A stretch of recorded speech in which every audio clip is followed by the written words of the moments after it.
dia. Bom dia. É um prazer voltar aqui ao ICSEP, depois de um período grande, em 90 e 89, não foi? 89. Eu estou morando nos Estados Unidos com minha esposa e com nossos filhos há 11 anos e Deus tem sido misericordioso com a nossa família lá nos Estados Unidos. Nós nos congregamos na igreja, a comunidade de Cristo, se eu for traduzir literalmente o nome da igreja, ela faz parte da PCA, a Organização da Igreja Presbiteriana da América, e nós fazemos parte do Presbitério Norte da Flórida. Nós moramos no centro da Flórida e a nossa cidade chama Gainesville, uma cidade tipicamente universitária, tem em torno de mais ou menos 450 mil habitantes.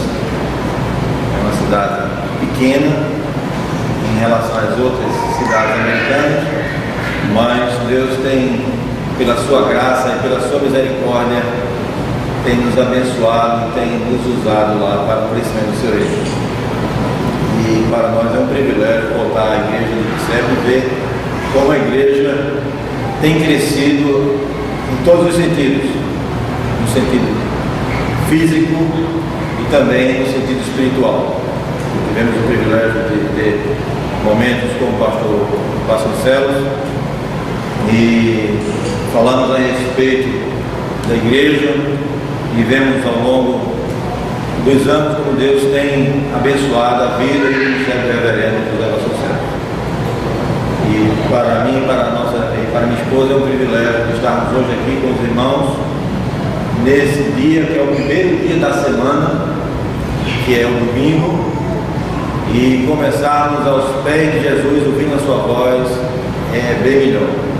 Então eu rogo a Deus que Ele nos abençoe nessa instrução que vamos ter, que os irmãos possam ser abençoados juntamente comigo e possamos ouvir a palavra de Deus, nos fortalecer na sua palavra, para que possamos ter mais ferramentas e condições para o crescimento do seu reino. Essa é a nossa oração nessa manhã. E como escola dominical, eu vou trazer, a nossa intenção é trazer um assunto bem contemporâneo, bem atual para a vida da igreja. E o nosso assunto é esse aí: a cosmovisão cristã e a reconstrução da igreja. Esse é um assunto que tem mexido no meio evangélico.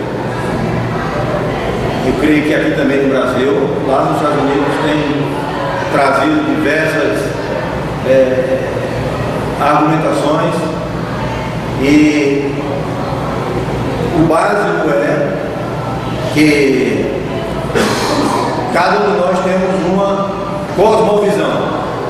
Vamos ler o texto que vai ser um texto de chamada para o nosso estudo, que é em 1 Pedro 3,15.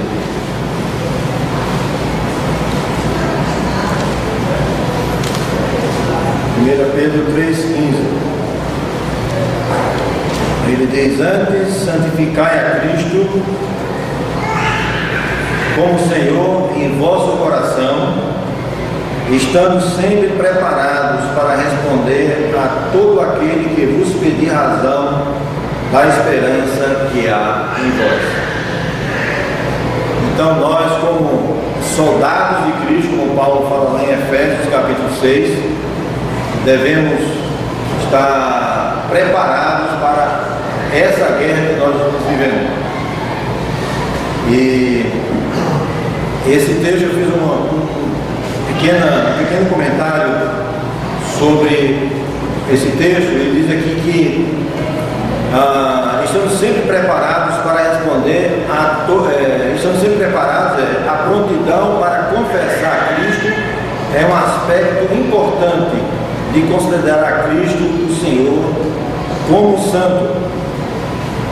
E responder, a segunda parte do versículo, literalmente é uma apologética, ou uma defesa.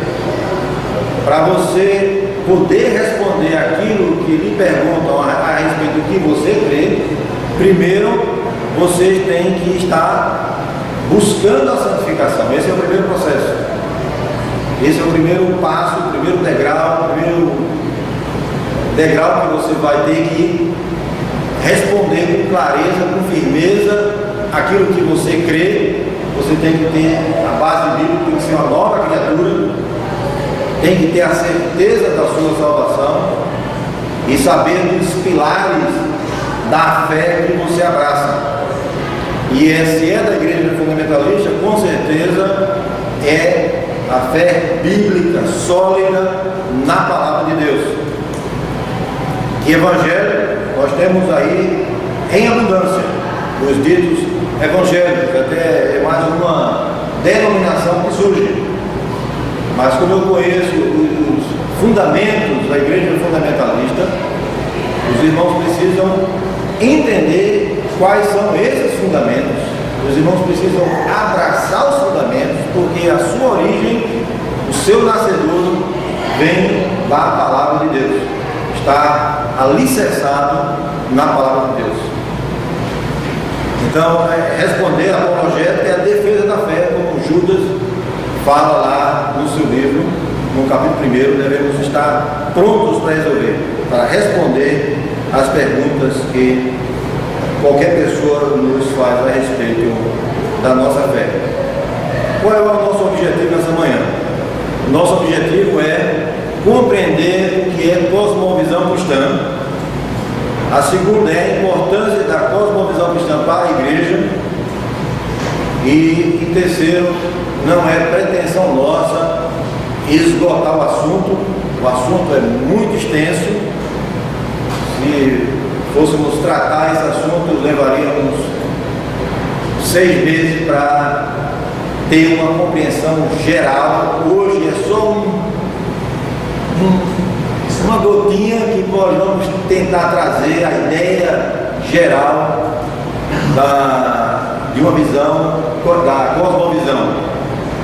Tem diversos livros no mercado, em português temos vários, e em inglês tem uma grande maioria, tem até em espanhol também. Então não é pretensão nossa chegar hoje aqui e dizer, olha, esse é o ponto, está lacrado aqui, vamos trazer a ideia e para que os irmãos possam entender o que é ter uma cosmovisão cristã e o que isso afeta a minha vida, a sua vida e a vida da igreja como um todo. Bom, se vamos falar de cosmovisão, o que é cosmovisão? Não é? O que é que isso significa? O que é que isso tem a ver com a minha vida espiritual? O que é que tem a ver isso com o meu relacionamento com os irmãos e com a igreja? Uma definição direta, clara e bem sucinta. A palavra cosmovisão vem do inglês worldview. Ela significa de ter uma percepção de mundo do ponto de vista e concepção do mundo. Outra definição é que cosmovisão é primeiro uma explicação e interpretação do mundo e em segundo uma aplicação dessa percepção à vida. Outra definição é a estrutura de entendimento que usamos para que o mundo faça sentido. A nossa cosmovisão é aquilo que pressupomos, ela é o modo como olhamos a vida, nossa interpretação do universo, a orientação da nossa alma. E essa do Dr. McCartney é a visão do mundo, enxerga e compreende a Deus, o Criador e a sua criação, ou seja, o homem e o mundo, primeiramente através da lente da revelação especial de Deus, as sagradas escrituras e depois por intermédio da revelação natural de Deus na criação, interpretada pela razão humana e reconciliada pela e com a Escritura, para que criamos e vivamos de acordo com a vontade de Deus, glorificando dessa forma de mente e coração, desde agora e para toda eternidade. Então, o que é cosmovisão? É você ver o mundo com a lente bíblica. É você ver o mundo com a lente de Deus. Não é o que eu penso, o que eu acho, mas é o que a Bíblia diz. Nós devemos ser como os crentes de Bereia, e para a Bíblia verificar se de fato é da vontade de Deus, se de fato aquilo procede de bases bíblicas. No nosso seminário fundamentalista, quando ele era lá no Casa Mariana, o professor Jairo Portela, ele dizia que nós não podemos ser crentes lagartixa, que fica balançando a cabeça e confirmando tudo que é dito. Devemos ser como os crentes de Bereia, devemos verificar de fato se tem respaldo bíblico. A cosmovisão é uma palavra bonita, mas em linhas gerais é você testar tudo que você vê, tudo que você crê na palavra de Deus. Tudo que você faz, tudo que você pensa em fazer, é ter a Bíblia como a base do alicerce. Quem entende o movimento fundamentalista, quem abraça o movimento fundamentalista, isso é fácil, simples e prático de se entender. Essa cosmovisão cristã. Existe, como eu falei, várias cosmovisões. Todo mundo tem uma cosmovisão, certa ou errada. Agora nós somos da igreja de Cristo, da igreja visível de Cristo, e temos o privilégio de termos a Bíblia como a palavra de Deus, a única regra e prática e fé para as nossas vidas. Aí sim, toda heresia, toda nova seita que surge no mercado, de posse dessa ferramenta, desse conhecimento bíblico seguro e saudável, não tem nenhum problema. Só para ter uma ideia do que se tem de novidade no mercado, né? Tem novidade no cenário evangélico. Temos a ideia dualista, dualismo. Ele tem o lado bom e o lado mal da força. A pós-modernidade, isso tem surgido de forma muito agressiva no meio evangélico. O evangelho é o evangelho e a relativização da verdade. Tudo é relativo. Eu iniciei meu mestrado na Universidade da Flórida, lá nos Estados Unidos, mas com 6 meses eu pulei fora. Eu era o único pastor presbiteriano de linha reformada. Eram 9 alunos na sala, tinha ateu, Hare Krishna, tinha shintoísta, todas as seitas e denominações das mais diversas possíveis. E o enfoque do mestrado era estudar teologia para tentar entender Deus. Então, ficou completamente fora do meu objetivo. Então, graças a Deus, eu falei com o meu coordenador, com o meu orientador, dizendo muito obrigado, mas eu não tenho condição de continuar no mestrado. Então, saí e estou fazendo mestrado em uma universidade reformada atualmente, lá nos Estados Unidos. Essa pós-modernidade, ela gera a relatividade em todos os aspectos. E tivemos severas discussões lá no mestrado. Eu falava na Bíblia com base da minha única regra de pátria e fé, e os colegas lá disseram, bom, para você a Bíblia é verdade, né? Para mim não, isso é relativo. Você tem fé, mas eu sou salvo. Você é salvo através do Deus que você crê. Eu sou salvo através do Deus que eu creio. O meu Deus aí era Buda. Então tudo passou a ser relativo, a ter essa relatividade. A fé depende da situação, da pessoa, do meio que ela vive. Essa tem surgido com muita força no evangelicalismo nos Estados Unidos e com certeza aqui no Brasil. Tem o fatalismo, o que tiver deve ser, será. Então tudo é fatal, nada é soberano. Deus não está no controle. A soberania de Deus vai para quase 0-0, porque o fatalismo ela prioriza o hinduísmo em busca do prazer aqui e agora. Isso, se a gente for dar exemplo de cada um aqui, vamos passar a manhã toda. O consumismo, o culto ao escolher e ter, isso é um cuidado que nós, como defensores da nossa fé, devemos ter com essa questão da cosmovisão consumista. É só ter e comprar, porque a moda lançou esse relógio tal, essa calça tal, essa camisa tal.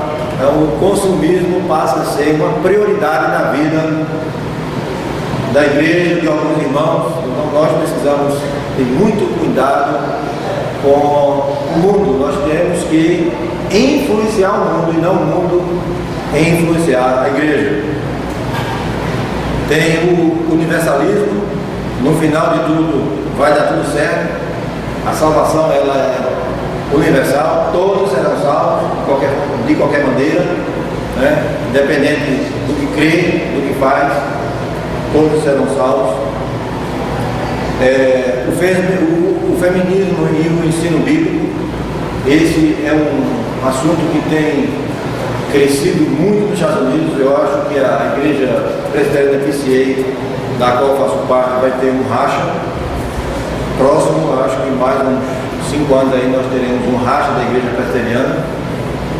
O Dr. Tim Keller tem uma igreja imensa em Nova York, em torno de 5 a 6 mil membros. Um homem inteligente, tem um poder de comunicação muito grande, escreve muito, e ele está iniciando um processo das duas correntes que existem na igreja: o igualitarismo e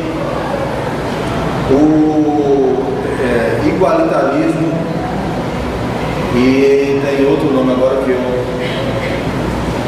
fugiu a memória. Igualitarismo Bom, a ideia dele é que o homem e a mulher, eles são iguais na igreja.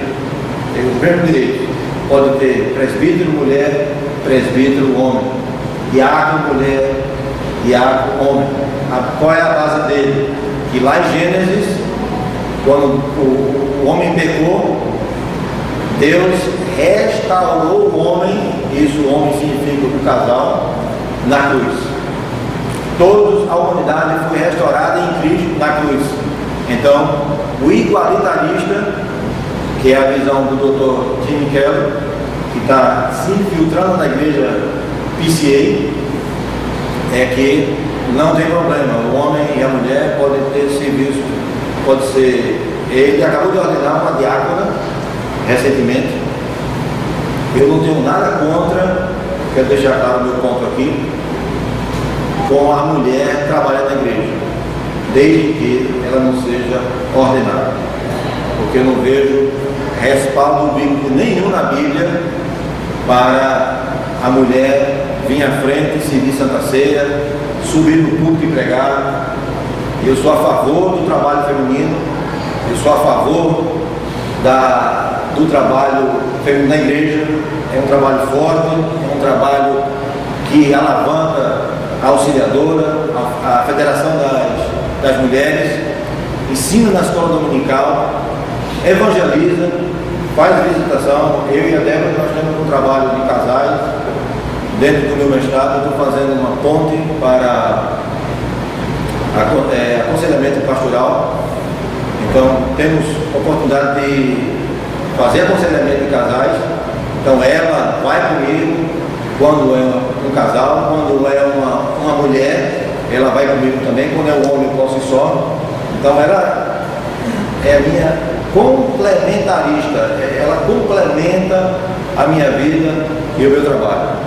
Essa é a visão reformada, é a visão bíblica, os complementaristas. A mulher, ela é uma auxiliadora, é a outra parte. O meu ministério nunca funcionaria se eu fosse só, se não fosse com ela, com a ajuda dela, com o apoio dela, com o entusiasmo dela, eu não sairia do canto. Primeiramente, quando eu cheguei nos Estados Unidos, nem inglês eu falava. Zero à esquerda. Então, se não fosse pela paciência dela, pelo amor dela, a dedicação dela, eu não faria nada. Porque eu esperava ela chegar para cortar meu cabelo, trocar o óleo do carro, ir no banco, sacar dinheiro. Então, completamente sério. Não conseguia fazer nada. Eu não falava inglês.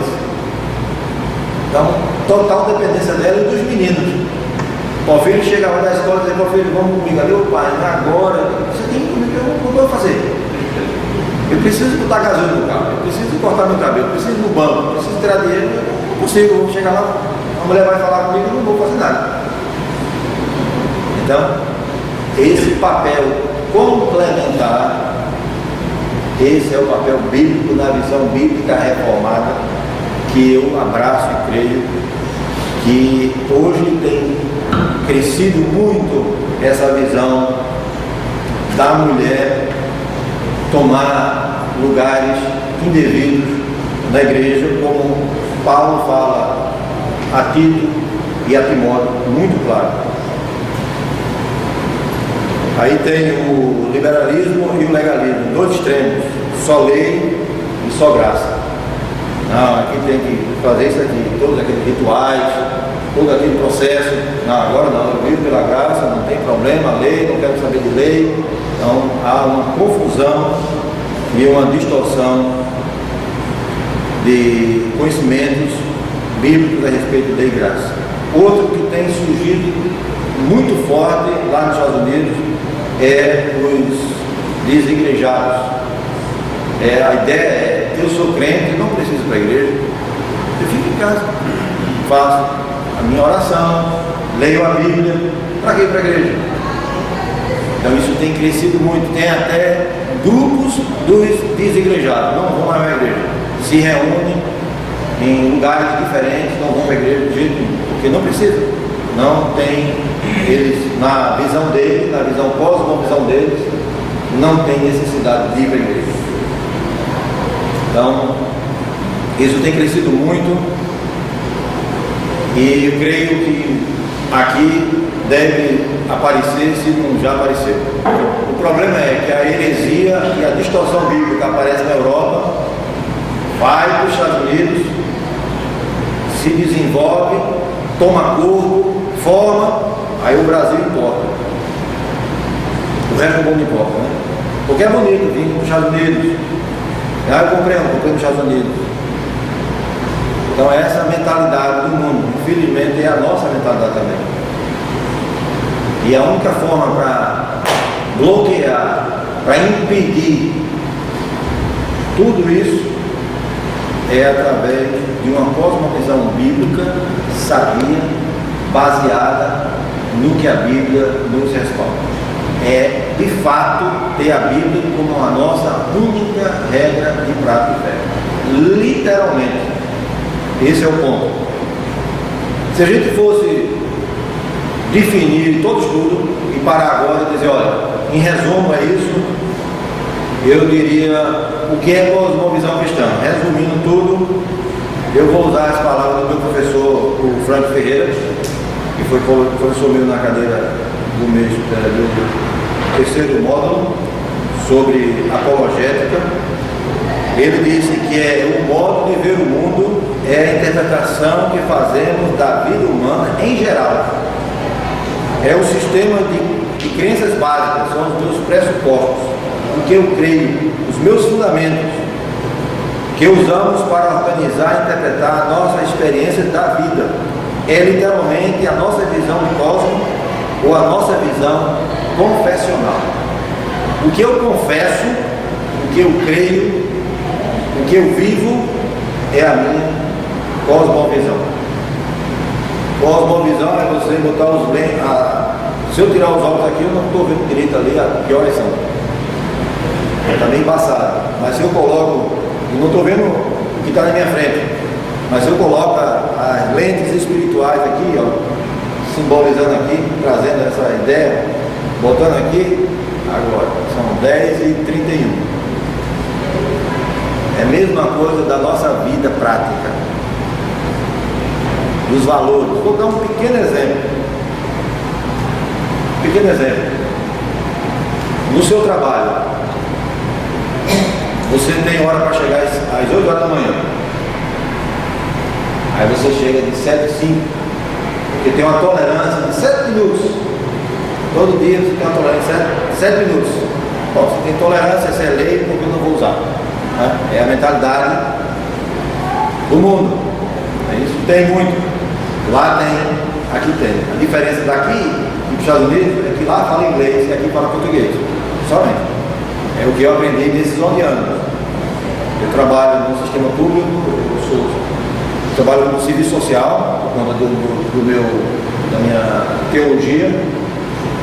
Eu sou serviço social.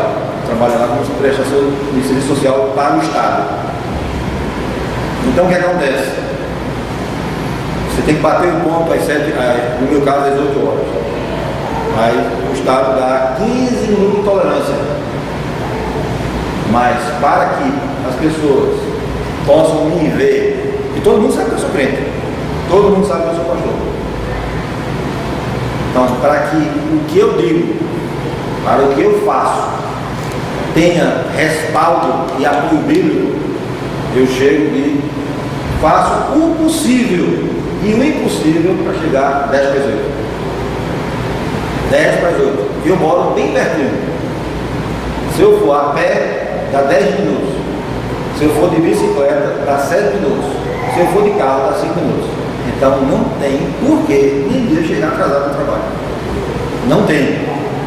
Então eu faço o possível e o impossível para chegar antes das 8.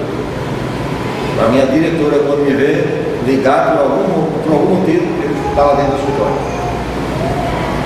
Então, qual é o meu argumento? Qual é o meu ponto aqui? O meu ponto é uma coisa tão simples: chegar no horário do trabalho na hora certa. Agora imagine chegar no horário de prestar culto ao nosso Deus. Já pensou nisso? O culto aqui começa de manhã, 9h30, correto? Eu sei que tem gente que chega um pouco mais tarde, tem os seus problemas pessoais, uma coisa ou outra. Isso é extremamente admissível, é normal. Mas fazer com essa normalidade uma rotina, aí tem coisa errada.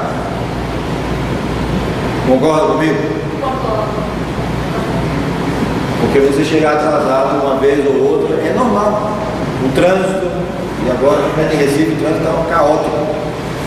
Fiquei apavorado com o trânsito aqui. Quase bati várias vezes aqui. Porque acostumado com carro automático e agora eu estou no carro manual. O tempo o carro fica batendo. Bota o primeiro, bota o resto e vai para frente, bota para frente e vai para trás. Eu estou me acostumando com o carro ainda. Espero que antes de ir embora eu consiga dirigir melhor. Então meu ponto é, nós, segundo a palavra de Deus, dentro da nossa cosmovisão bíblica, nós temos que mudar o nosso hábito de viver e de impactar o mundo que nós vivemos, em todos os sentidos. Roupa, cabelo, coisas simples da vida, costumes, passar um tempão assim em novela. Eu acho que não tem novela por aqui, não tem? Faustão, aquele negócio todo. Eu poderia ter a Rede Globo lá no Jardim, não quero. Porque eu assisti uma vez na casa do colega só lixo.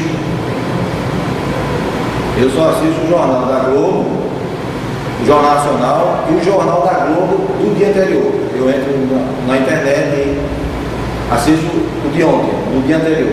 Aí vejo o que está acontecendo na minha cidade, eu vou para Recife. Aí vejo o que está acontecendo, para situar, até para poder orar mais direcionado. O resto, não quero. Porque eu prefiro investir tempo, ler na Bíblia.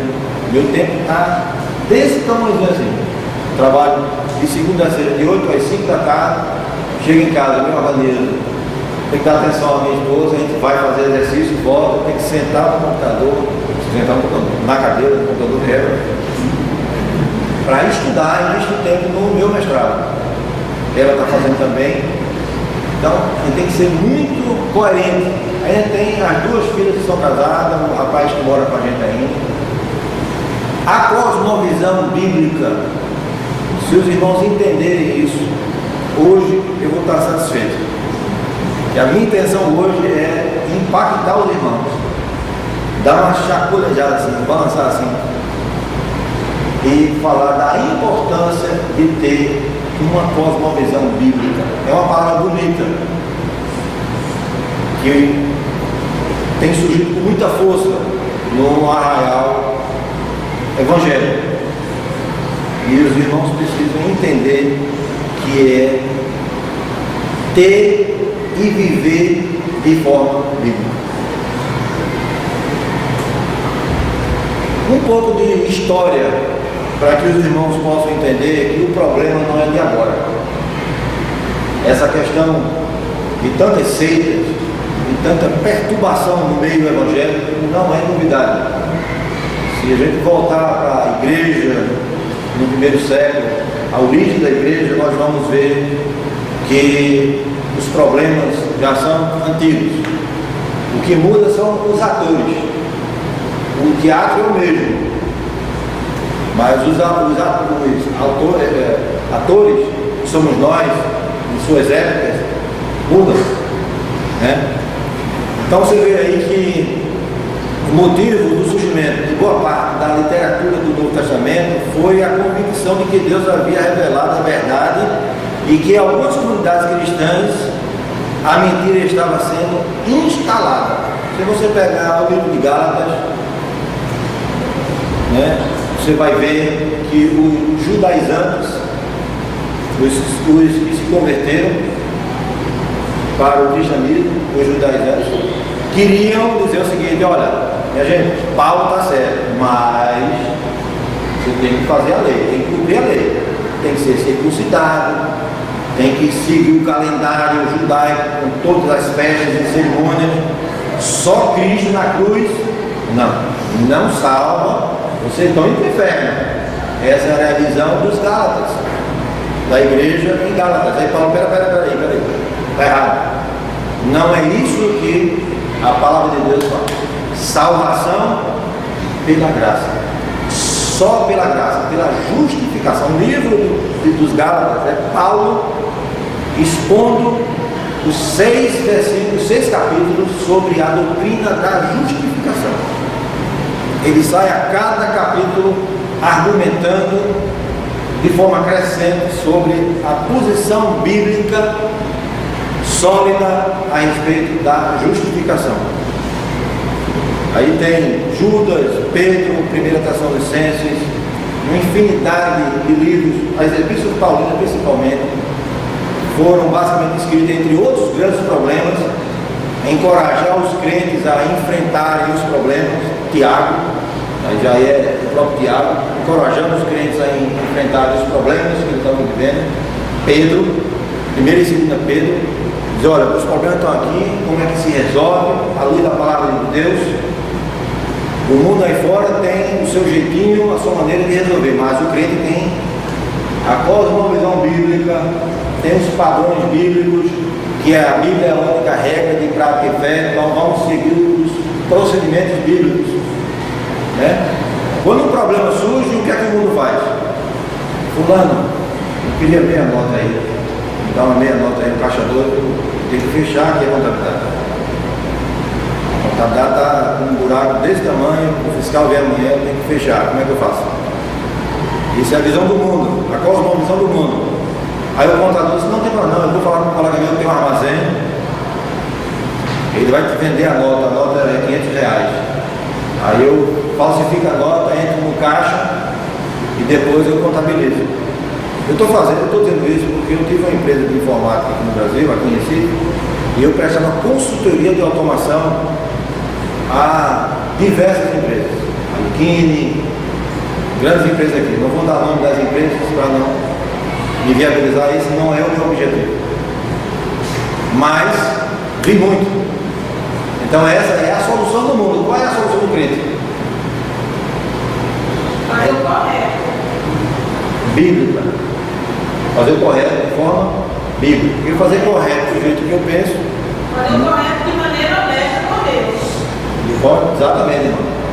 Então o que é que Tiago diz? Nós devemos proceder, primeiro devemos fazer tudo para honrar e glorificar a Deus.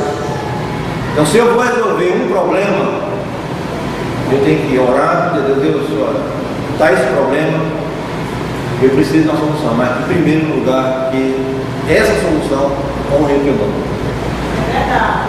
Já aconteceu comigo lá nos Estados Unidos, nós oramos, pedimos a Deus para resolver a situação e Ele resolveu de forma que a gente nem imaginava. Que priorizamos em primeiro lugar glorificar a Deus, independente de qualquer outra coisa. Nós colocamos o sistema de telefonia para ligar para o Brasil, numa empresa nos Estados Unidos, e segundo a pessoa que nos orientou, não, você conecta e pode ligar. Nós fizemos conforme ele disseram. Eu liguei, coloquei 11 irmãos, vamos ligar para os 11 irmãos. Chegou a conta. No outro mês chegou a conta. Na minha contabilidade só era para chegar $19. Chegou quase $2.000. Como é que eu vou resolver isso? $2.000 de conta, eu não tenho dinheiro para pagar. Eu tenho que resolver. Então ligamos, nós sentamos e oramos a Deus discernimento para resolver esse problema. É um problema financeiro que ia inviabilizar o nosso orçamento da casa, porque não estava previsto pagar $2.000, que a nossa previsão era $19. Nós oramos e Deus trouxe uma pessoa dentro da empresa. Aí eu coloquei Débora para não falar com o meu inglês com acento, coloquei ela com toda a paciência falou com essa pessoa foi extremamente usada por Deus. Em resumo, para encurtar a história, pagando $90. Só ia 19 para 90 é muito, mas 19 para 2.000 é mais ainda. Então eu paguei $90 em 2 parcelas, rindo. Aí, qual foi a lição? Dependência da ação de Deus na nossa vida. Coisa simples do dia a dia. Com a cosmovisão bíblica centrada, bíblica, a vida se torna mais prática e menos traumática. Quando passamos a entender a nossa responsabilidade no que fazemos em todos os sentidos. Em todos os sentidos. Criação de filhos, relacionamento com a esposa, com o genro, eu tenho agora 2 filhos extras. Então, tudo se encaixa. As peças de baralho começam a se encaixar quando nós colocamos a prioridade na vontade de Deus e temos a Bíblia como a nossa única regra de prática e fé. Exemplos são muitos para falar aqui, viu? Mas eu estou me contendo, seguindo aqui meu estudo para não abrir muito leque, porque a hora está avançando. Um pouco mais de história. Várias epístolas de Paulo, que eu falei anteriormente, foram escritas em resposta ao desenvolvimento do erro doutrinário. Aí vem, os apóstolos trataram com paciência de desvios práticos no culto e mau uso dos dons espirituais, é o caso de Coríntios. Porém, rejeitavam veementemente o que determinados mestres ensinavam, como a salvação pelas obras da lei, em Gálatas, a negação da ressurreição dos mortos, em 1 Coríntios, ensino estranho sobre a pessoa de Cristo, Colossenses e 1 João, o antinominismo ou baratamento da graça, 2 Pedro e Judas. Eu vou correr aqui, que a hora não para. A estrutura da cosmovisão, desse entendimento bíblico. A cosmovisão é uma pirâmide, você foi imaginar. O ápice determina a estrutura de tudo que fica abaixo. O ápice são as crenças básicas e os pressupostos, o algo que é considerado ajustado ou adequado, que são os pontos de partida para tudo que se segue depois.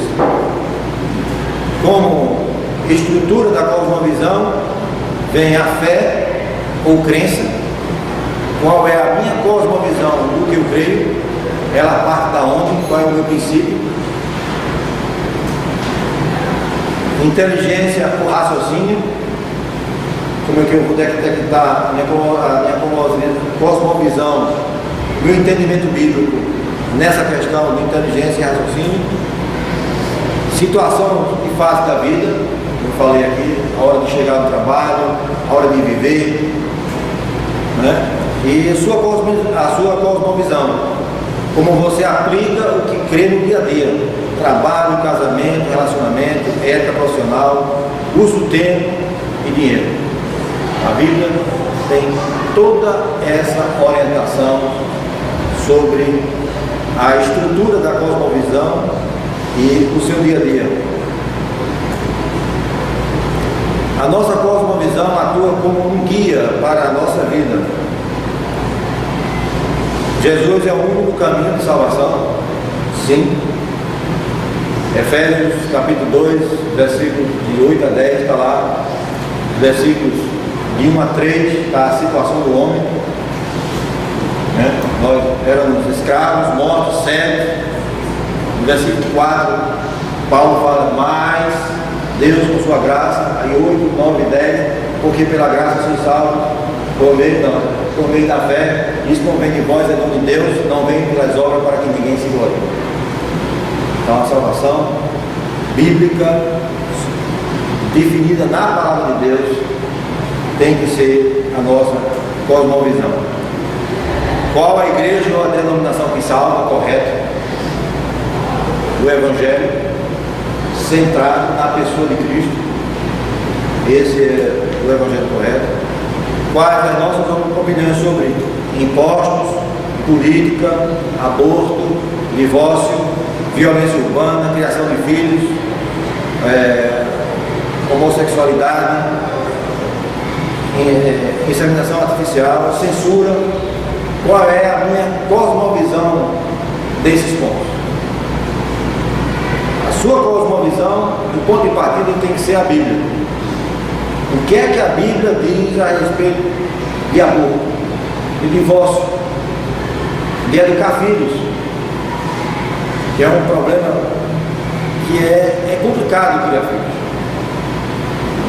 Nós temos 3 e o do meio é extremamente amoroso. O filho, maior que eu, desse tamanho, amoroso, vem, me abraça, me beija, painho.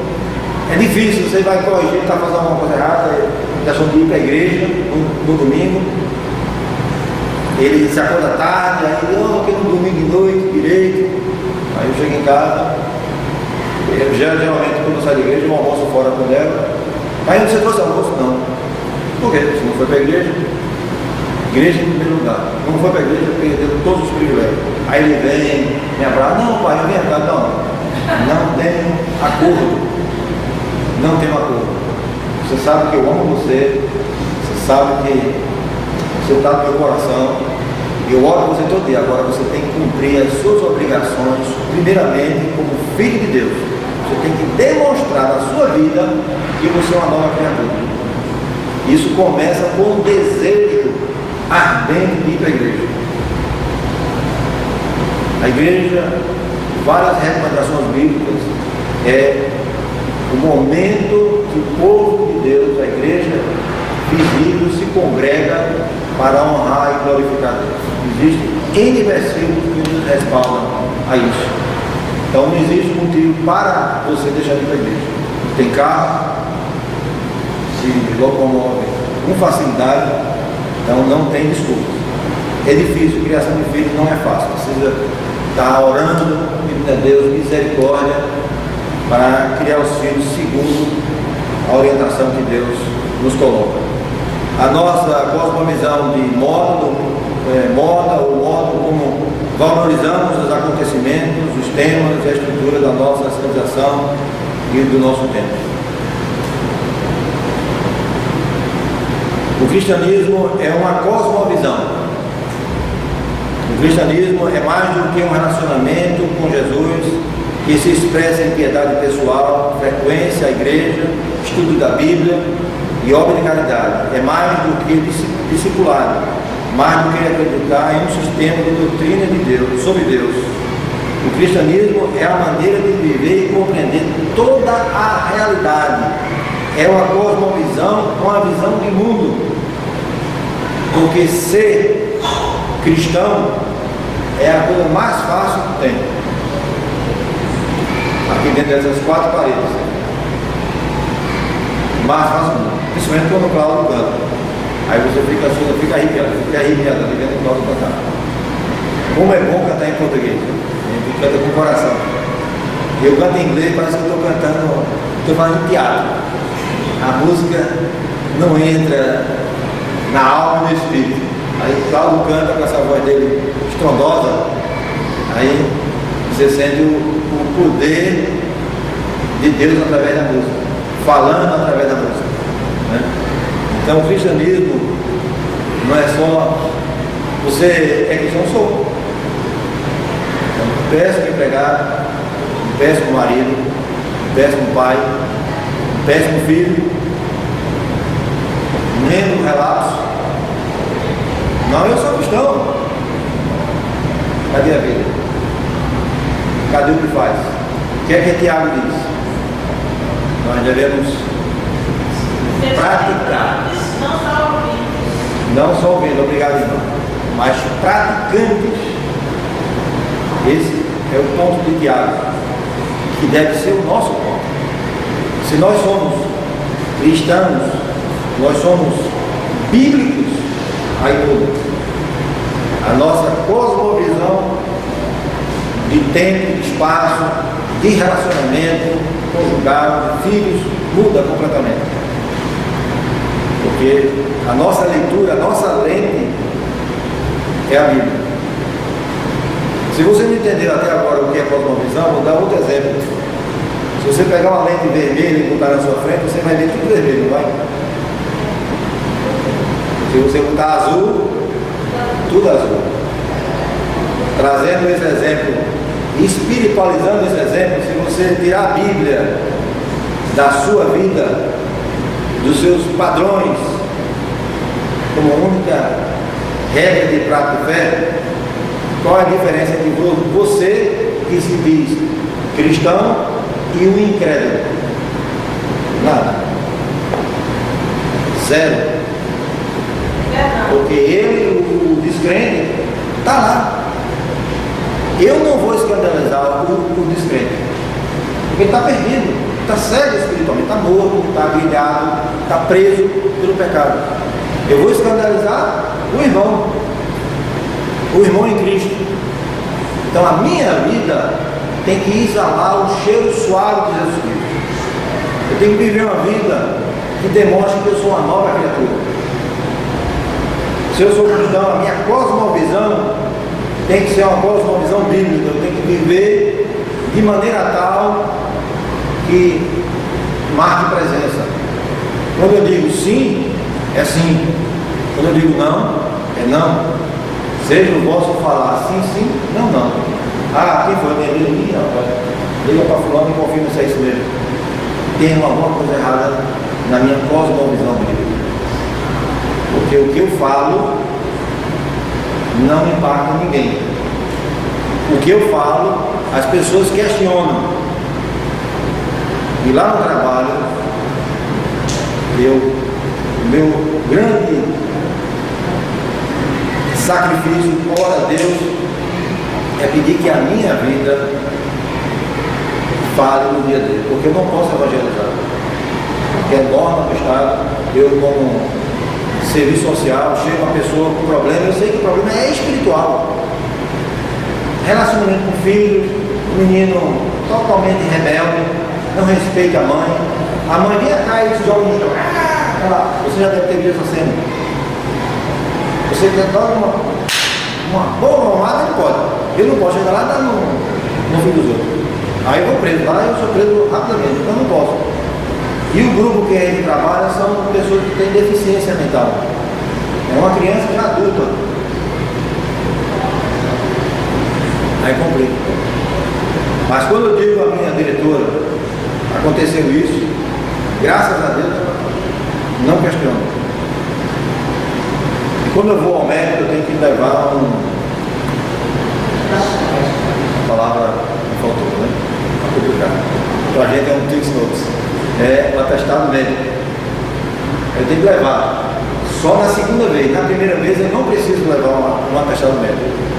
Porque o Estado me dá o direito de faltar um dia eu ligar e dizer, olha, eu não posso ir hoje. Não preciso dar satisfação. Mas, como eu sei que muitos abusam, aí eu chego para a minha diretora e digo, amanhã eu estou indo ao oculista. À tarde, aviso no dia anterior. Além de avisar, eu mando um e-mail para ela. Eu mando um e-mail para a diretora, para a supervisora e para os colegas que trabalham comigo. Então todo mundo sabe que eu não venho. Aqui à tarde eu vou sair, vou trabalhar de manhã. Então no meio-dia eu tenho aquele lanche, não é almoço, é uma banana, uma maçã, um sanduíche, um suco, é o lanche. Eu só vou jantar quando ela chega em casa de 5 horas da tarde. Aí a gente come feijão, toma sopa, esse é a linha lá, é assim. Eu comer feijão e eu só tenho uma hora. Para voltar a trabalhar não dá sopa, não tem tempo para comer. Um americano. Então eu faço isso. Mas quando eu chego no médico, eu digo a ela, eu quero uma atestado. Para quando? Não, para hoje. Só de 1 às 5 da tarde. Aí no outro dia eu tiro uma cópia, coloco o meu arquivo que eu fui e entrego a ela. Ela me chama de Niemeyer, eu não consigo dizer Neemias. Mas ele me chama de Nimas. Eu não. Nimas é uma dor de barriga. Me chama de Niemeyer, porque aí é bíblico, é o nome da Bíblia em inglês, Niemeyer, e é meu nome traduzido para português. Aí ela me chama de Niemeyer. Niemeyer não era para. Niemeyer não precisa, só um menino, não, guarda. Se ela não quiser guardar, lá no meu arquivo tem. Aí eu chego para os colegas e boto em cima da mesa assim. E aí? Aí trago o colírio, trago a atestado médico, trago o colírio que ela me passou, mostro para aquele que está aí. Com isso, Neemias disse, está dito. Tem alguma atividade, não vai, ninguém questiona. Isso é a santificação. A santificação é um processo, é um andar de bicicleta. Você vai andar de primeira vez, você vem para um lado, vem para o outro, quer cair, e vai, aí pega aquele e vai. A santificação é o dia a dia de comunhão, é o dia a dia de oração, separar tempo para ler a Bíblia. Pega o livro da Bíblia, eu gosto muito de Gálatas, Colossenses, principalmente Colossenses, fica obscuro por Efésios e ninguém dá muita atenção a Colossenses, mas tem uma lição espetacular em Colossenses. Tiago, então, eu leio pela facilidade agora com o inglês, com uma quantidade de material em inglês, né? Ler, estudar, invisto tempo. E o grande problema é separar tempo para a minha devocional, porque não é fácil por conta do corre-corre. Mais uma vez, cosmovisão, eu quero rebater essa palavra, está rebatendo, não é redundante, mas é para que os irmãos possam ficar bem entendido o meu ponto aqui nessa manhã.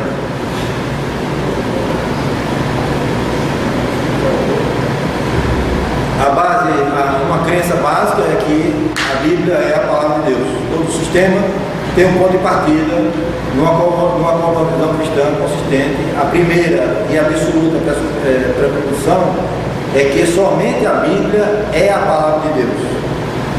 E ela é a chave para interpretar toda a criação. Esse é o ponto de partida básico, leia essa palavra aí como básico para os cristãos. Está a referência aí em 1 Timóteo 6, de 3 a 5, quem quiser conferir depois. Por isso a nossa cosmovisão deve ser moldada e testada pelas Escrituras. Os crentes de Bereia, testar, verificar. A cosmovisão cristã pode ser resumida em 3 palavras-chave: a criação do universo e da humanidade, a queda do pecado e como isso arruinou a boa criação de Deus, a obra de Deus em Cristo para a redenção de pecadores. Basicamente aqui está o símbolo do calvinismo. Esses 2 primeiros está depravação total. Certo, Cláudio? Estou terminando, viu, Cláudio?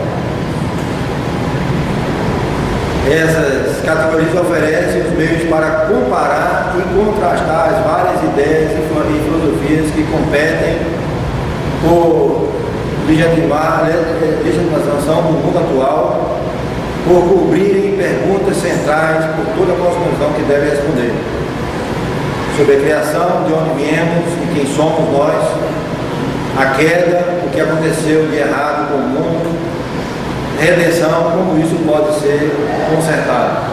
Você tem na cosmovisão bíblica, você terá respostas bíblicas para todas essas perguntas aqui. Se você não tiver uma cosmovisão bíblica cristã fundamentada na palavra de Deus, não vai sair do canto. O cristianismo fornece uma cosmovisão que se encaixa na estrutura da realidade e nos capacita a viver em harmonia com a estrutura. O passo seguinte é aplicar esses princípios básicos, criação, queda, redenção, para a restauração da sociedade. A cosmovisão cristã provê uma maneira coerente e racional de viver no mundo, abrangendo todas as esferas da criação: política, educação, igreja, família, artes e trabalho. Os mandatos criacionais. Também Deus diz: façamos o homem à sua imagem, lá em Gênesis 1, de 26 a 28. Você pode conferir na sua Bíblia. Como conclusão, eu gostaria de dizer em primeiro lugar que a nossa glória não dará a outra. A glória deve ser devida exclusivamente a Deus. Tudo o que nós estamos fazendo ou vamos fazer deve ser para a honra e para a glória de Deus. O que é que Paulo diz lá em 1 Coríntios? Quer comais, quer bebais, ou façais qualquer outra coisa, seja para a honra e para a glória de Deus. Paulo usa exemplos práticos do dia a dia: comer, beber, coisas bem simples. Até nisso deve ser para a honra e para a glória de Deus. Nosso Deus é soberano, Ele está no controle de tudo. Porque a palavra diz que não cai um fio da nossa cabeça se não estiver sobre a permissão dele. Aí vem o meu ponto inicial: antes santificai a Cristo como Senhor em vosso coração. O princípio básico para entendermos uma cosmovisão bíblica e que essa cosmovisão bíblica afete a nossa vida e a vida de terceiros é santificar. Essa palavrinha no original, ela tem uma força muito maior do que no português. No original, a palavra santificar significa separar.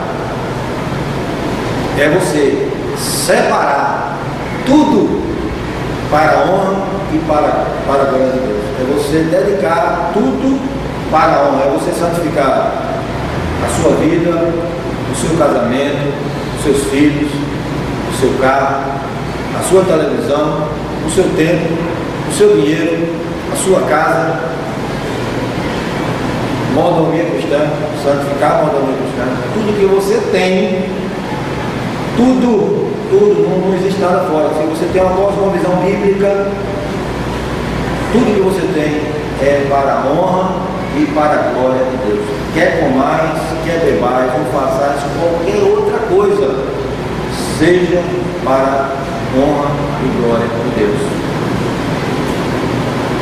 Na extensão total da vida humana, não há nenhum centímetro quadrado acerca da qual Cristo, que é o único soberano, não declare: Cristo é meu.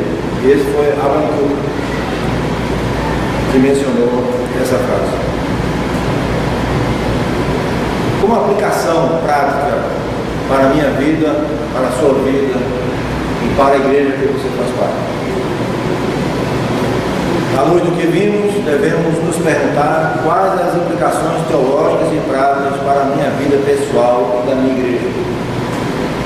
Primeiro, a atitude apostólica serve como modelo para nós hoje. Se pegar a Bíblia e ler os escritos apostólicos, é recomendação para a minha vida e para a sua vida hoje e para a vida da igreja. Os contextos são diferentes, mas os princípios são eternos. Os problemas que Paulo e Pedro viveram lá na igreja da Galácia, de Éfeso, de Coríntio, uma igreja extremamente rebelde, indisciplinada, muda, como eu falei, muda os atores, mas a cena é a mesma. E os princípios bíblicos são eternos, as orientações bíblicas são eternas. O cano bíblico está fechado, do Gênesis ao Apocalipse. Essa é a vontade revelada de Deus para a minha vida e para a vida de cada um. Tudo que você quiser saber dentro da cosmovisão bíblica, dentro do que você crê, do que você confessa, está aqui. Não existe melhor manual prático para a sua vida do que a Bíblia. Eu tenho um livro chamado H.H. Heger. Ele diz que a Bíblia é mais atualizada do que o Jornal do Dia. Se você pegar o Jornal do Comércio, for ler, você vê a incredulidade do homem. Aí Paulo faz um raio-x da incredulidade do homem aonde? Lá em Romanos capítulo 3. Se você ler capítulo 3 de Romanos, você vai ver quem é o homem sem Deus. Está lá o raio-x da incredulidade humana. Aí Paulo avança no capítulo 4, vai falar sobre a santificação do capítulo 5, e ele vai crescendo, faz um resumo da fé cristã em Romanos, mostrando aos romanos que ele precisava ir para a Espanha para evangelizar.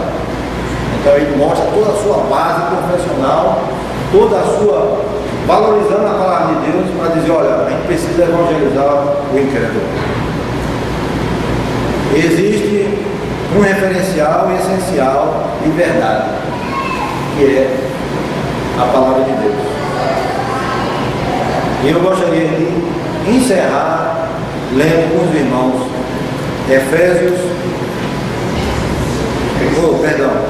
Filipenses, eu falei tanto Efésios que Efésios veio na minha cabeça sem.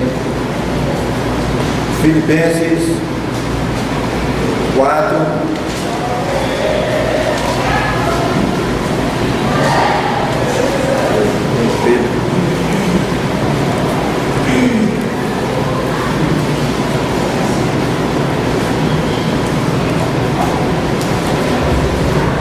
Filipenses 4, de 8 a 9 diz: finalmente, irmãos, tudo que é verdadeiro, tudo que é respeitável, tudo que é justo, tudo que é puro, tudo que é amável, tudo que é de boa fama, se alguma virtude há e se algum valor existe, seja isso que ocupe o vosso pensamento.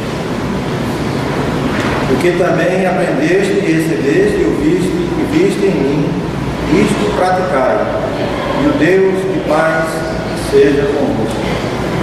Essa é a minha oração. Que Deus nos ajude a entender a sua palavra, que Deus nos ajude a praticá-la. Eu não sei como está a sua vida espiritual hoje, não sei como está a sua comunhão com a igreja, não sei como é que está o relacionamento seu com a sua esposa e com seus filhos, mas a minha oração é que a palavra de Deus possa ser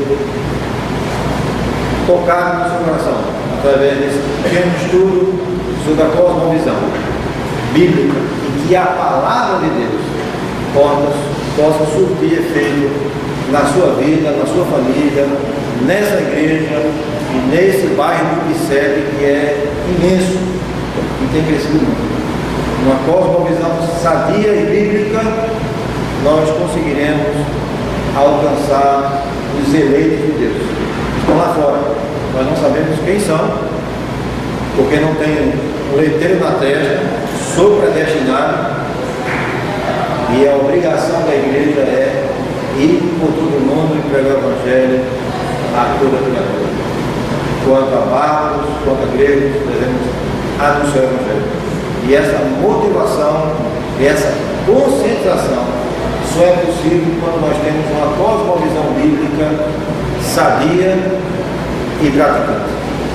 Que Deus nos abençoe, nos guarde e que Deus nos proteja. Vamos orar mais uma vez e agradecer a Deus por essa oportunidade.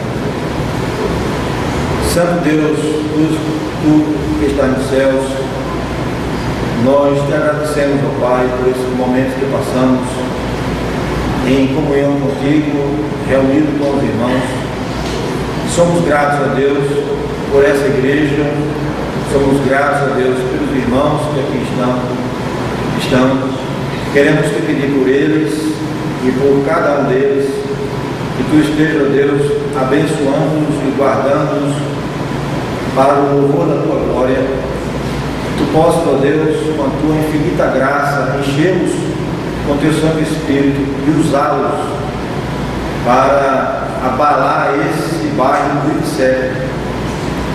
E rogamos a Deus que tu continues a guardar, a proteger, a ungir o teu servo, nosso irmão querido, reverendo José Vasconcelos, uma pessoa tão querida. Te pedimos a Deus que tu concedas saúde física, motivação, entusiasmo, continue dando a teu servo todo amor e dedicação para sustentar essa igreja militante em teu nome. Amém. Para que ela possa ser uma igreja triunfante conforme a tua santa vontade. Amém. Ó Deus, tem misericórdia de nós, ajuda-nos a entender a tua palavra, fortalece-nos, ó Deus, e guarda-nos por amor do teu nome.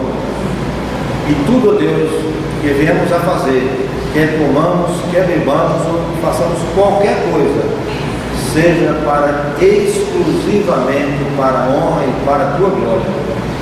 Fica conosco nessa manhã, ó Deus, e continua a nos preparar durante todo o dia para voltarmos à tua casa e rendermos culto que deve ser exclusivamente a ti. Amém. Tudo isso, ó Deus, nós te pedimos e te agradecemos, não porque somos merecedores, mas pelo sacrifício do teu Filho amado Jesus Cristo, lá na cruz do Calvário, que morreu e nos resgatou da condenação eterna. Em nome dele que oramos e agradecemos. Amém. Amém.